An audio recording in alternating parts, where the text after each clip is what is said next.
Shalom Aleichem à toutes et à tous, 56e Mitzvah, les objets empruntés. De façon générale, cette paracha dans Mishpatim nous va traiter des règles concernant quelqu'un à laquelle on a confié le soin de garder son bien.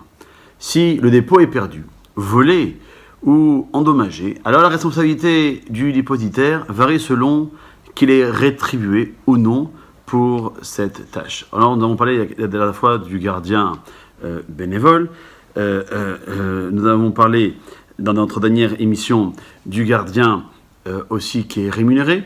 L'un n'est responsable que s'il a été négligent, alors que celui qui est rémunéré est censé être beaucoup plus vigilant car il a une responsabilité beaucoup plus grande. Il est responsable en cas de perte ou de vol, à moins que l'incident, donc, comme on l'a dit, ne soit indépendant de sa volonté. Par conséquent, si le gardien prétend que l'incident s'est produit dans des circonstances n'engageant pas sa responsabilité, mais il n'a pas de témoin pour confirmer ses dires, il doit jurer devant un tribunal qu'il dit la vérité.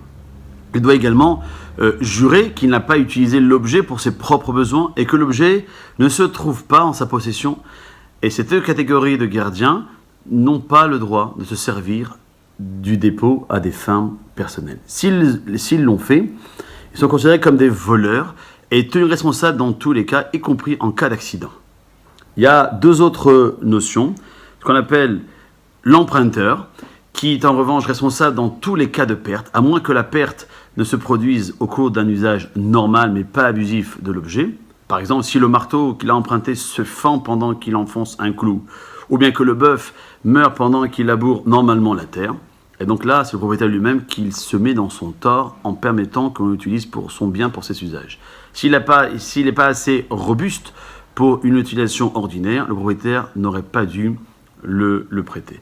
Et on voit que, comme dans tous les cas d'arrangement financier, les parties ont le droit de convenir au préalable de la responsabilité respective plus grande ou plus restreinte que celle fixée par la Torah. Donc on doit faire attention à ces notions-là.